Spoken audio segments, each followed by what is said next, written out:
Et salut à tous, c'est Jean-Baptiste de Indécent et je suis avec Bastien de la Plume de Cyrano et avec Marc également de la Plume de Cyrano. Comment ça va?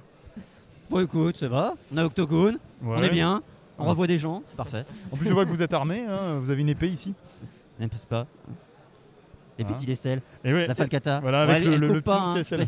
je précise quand même. c'est On un m'a gros demandé. coup de papier on va dire, c'est ça? Ouais, c'est ça, pour les enfants passage, Ah ok. ça marche bien. Bon alors vous êtes sage parce que Tilestel est sorti, vous Oui. avez bien bossé dessus. Voilà. Ouais. Et il est sorti, j'aimerais bien un peu savoir les retours que vous avez eu un peu sur le jeu parce qu'on sait que c'est un jeu qui se passe dans la Grèce antique, âge de bronze. Alors on avait rigolé la dernière fois, on avait dit âge de cuivre, mais bon, c'est pas si loin, tu m'avais dit. Et donc il y a pas mal de matos, il y a pas mal de suppléments aussi, d'aides de jeu. Est-ce que vous pouvez un peu me parler de comment ça s'est passé cette sortie? Alors la sortie, elle s'est faite mois de juin, voilà, de juin 2021, donc on a fait financement participatif l'année d'avant. 2020, en plein confinement, c'était bien. Voilà. Donc la sortie, non écoute, c'est plutôt bien passé. On a livré aux backers, on a livré aux boutiques, on a eu les premiers retours qui sont plutôt bons quand même. Ok. C'est-à-dire que les gens ont bien... ce qu'on leur a vendu, ça correspond au produit. Donc Voilà. c'est parfait, la bonne Donc, synchronisation. c'est plutôt pas mal quand même. On est plutôt satisfait de ce côté-là. C'est-à-dire qu'on a fait un jeu complet Mhm. avec 3 bouquins qui décrit, il y a des créatures, il y a un système de combat novateur, il y a un côté narratif, il y a un côté tactique, il y a tout ce qu'on a dit. Il y a 7 scénarios déjà produits en tout. Massif. C'est quand même, on peut jouer, ça fait plaisir. Et il y a notre système pour créer des scénarios à la volée, que les gens ont testé. Et les gens qui étaient dubitatifs, qui pensaient que ça marcherait pas, Eh ben, ils ont ça marche. testé. Pour l'instant, ils disent en fait, il y a quelque chose. Ok, merci. Donc il y a une âme derrière, en plus avec un système qui fonctionne. Que demande le peuple en fait, tout simplement. Alors moi je me suis un peu renseigné, du coup j'ai regardé tout ce qui est sorti en boutique et j'ai vu qu'il y avait pas mal d'aides de jeu. Des cartes à jouer avec donc du texte, des éléments d'aide de jeu, des cartes effaçables pour les marqueurs, mais également donc des grandes cartes pour l'univers. Je voulais simplement vous demander donc, est-ce que c'est simplement pour commencer la gamme, c'est-à-dire accompagner les joueurs qui commencent, ou est-ce que c'est vraiment une volonté pour se faire suivre, c'est-à-dire quand il y aura des extensions, il y aura encore des aides de jeu, des choses comme ça? Ouais, alors là, c'est vrai que ça, c'est vraiment une volonté de notre part de proposer un jeu complet. C'est-à-dire que dans la boîte de jeu, il y a tout ce qu'il faut pour faire une partie de Tilestel. D'accord. On ne vend pas un manuel de jeu de rôle avec les règles, on vend vraiment une boîte avec les feuilles de perso, les dés. C'est-à-dire qu'une fois qu'on achète la boîte de Tilestel, il y a tout ce qu'il faut dedans. Ça ne veut pas dire que c'est une boîte d'initiation, ça veut dire que c'est juste un jeu complet Oui. avec lequel il y a les règles, de quoi jouer, les scénarios, voilà. Les aides de jeu, alors nous on pense que c'est important en plus pour le confort de jeu. D'accord. Autant les cartes, c'est indispensable parce que le système de jeu est basé sur l'utilisation des cartes. On ne peut pas jouer sans. Autant les livrets, le fait que ce soit séparé, tout ça, c'est du confort, mais ce n'est pas indispensable. Enfin, les aides de jeu, c'est vraiment du confort de jeu. D'accord, donc c'est vraiment pour accompagner le joueur de A à Z, Ouais. lui dire bon voilà, tu as ta table, ok. Mais si tu as envie d'être bien, voilà. Et que t'es bien, parce que tu vois, Ok. des fois, tu as certains jeux de rôle, tu as un gros livre où il y a tout. Alors c'est bien, c'est pratique parce que tu as tout au même endroit, mais quand tu es dans ta partie, c'est gênant parce que des fois, tu veux juste regarder les règles de magie, donc il faut aller chercher les règles intel dans le bouquin, il faut regarder les stats du monstre, c'est autre endroit. Là déjà, c'est dans 3 bouquins séparés. On a un livre, c'est que pour les joueurs, tu peux vraiment le donner aux joueurs, il n'y a que le système, le MJ, il s'en fiche, il peut les limite pas le lire. D'un autre côté, tu as l'autre bouquin où il y a tous les stats des créatures, donc t'es peinard, tu peux le lire tranquille, c'est D'accord. séparé en pleine partie. Et les aides de jeu aussi, elles aident là-dessus. Tu as les cartes de combat par exemple, toutes les règles sont dessus.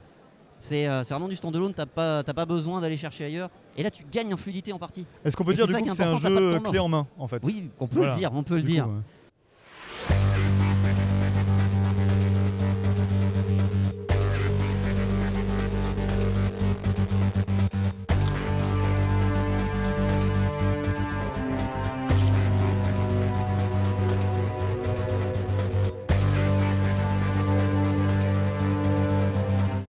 Ok, alors on va continuer justement parce que c'est un jeu de rôle qui a aussi une illustration très particulière. On le voit avec la boîte de avec la couverture de la boîte, la couverture du livret de jeu.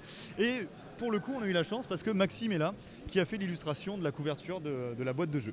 Alors, j'avais quelques questions à poser au niveau de cette charte graphique. Comment est-ce qu'elle s'est construite? Est-ce qu'il y a des inspirations? Quelle était la volonté derrière de la charte graphique de cette couverture d'illustration? Ouais, alors de base, Tilestel, c'est un jeu qui invite à l'aventure. Ouais. On joue un héros grec. Il y a différentes îles. Tilestel, c'est un archipel. On va explorer différents endroits. On est envoyé par les dieux aux quatre coins de Tilestel pour aller faire leurs courses, on va dire. Mais on est avant tout des héros qui partons à l'aventure. On voulait que Tilestel, ce soit un jeu vraiment qui soit une invitation au voyage. D'accord. Ça donne vraiment... On voulait une ambiance colorée. On voulait quelque chose de lumineux. Ça, on voulait que notre jeu soit imprégné de ça. On sait aussi que la tendance du moment, c'est quand même plutôt des jeux sombres avec des couleurs. Il y a beaucoup de noir, beaucoup de sérieux.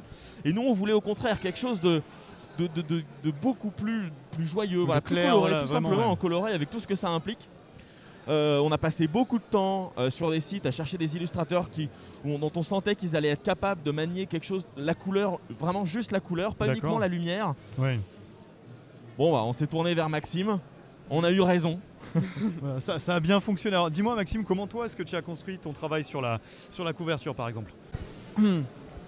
En fait, c'est simplement j'ai reçu les briefs de Marc sur ce qu'il voulait en termes d'univers, ce qu'il voulait en termes d'informations qui soient transmises par chaque illustration. Ouais. Voilà, parce que bon, même si en fait en réalité j'ai pas fait juste l'illustration de la boîte de jeu, j'ai fait en fait les couvertures des 3 livres de base. C'est ça, oui.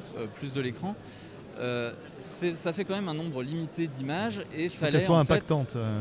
Fallait que ça pète et surtout fallait que ça donne une idée effectivement de l'ampleur de l'univers. Ce que tu parlais là, l'invitation au voyage et à l'aventure, suggérer le Panthéon, suggérer l'ampleur disons de l'univers et des quêtes que l'on va faire quoi. Voilà exactement. Donc du coup ils m'ont donné une liste d'informations en fait de ce qu'ils voulaient que chaque illustration représente. En termes de l'aspect lumière et ambiance, en fait, parce que ça se ressent bien ça, oui justement. Voilà, en fait finalement c'était plutôt un non-dit pendant c'est-à-dire qu'en fait simplement avec le pitch du jeu, la notion que c'était un jeu héroïque inspiré de la mythologie grecque, pour moi c'était une évidence et je pense qu'ils cherchaient aussi quelqu'un qui comprenne ça intuitivement. D'accord.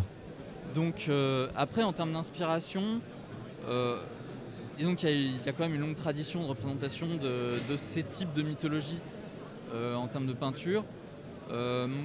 Moi, les influences qui me parlent le plus dans ce domaine-là, c'est plutôt des influences 19e siècle, notamment les pré-raphaélites. Oui. Et les romantiques pour la notion d'échelle. Voilà. Donc voilà, ouais, pré-raphaélite, romantique. Voilà, donc c'est vraiment des inspirations qui sont liées quand même à la peinture classique. Ouais. Et donc on a ressorti ce côté et on ressent quand même quelque chose d'assez contemporain, de moderne quand même dans l'illustration.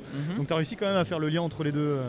Oui, voilà, pour la notion de couleur et d'échelle et disons le côté aventure. Et évidemment, il y a quelque chose de plus pulp et de plus récent qui transparaît. Voilà, c'est un peu un mélange de toutes ces influences-là. On le ressent dans la couverture, ça fait vraiment un mélange de genres. Bon écoute, super, merci beaucoup pour l'information sur l'illustration, ça complète bien. On a parlé rapidement du système avec les cartes, on a parlé de votre volonté au niveau de l'édition et au niveau de la boîte, ce que vous voulez mettre dedans, ce que vous voulez mettre aussi dans le livre. Écoutez, merci beaucoup, c'était donc la plume de Cyrano, vous voyez derrière il y a tous les petits panneaux. Un dernier mot pour la fin? Merci Jean-Baptiste, toi il y en a qui disent partez à l'aventure, soyez des héros. Voilà, et faites comme Hercule, allez à la recherche.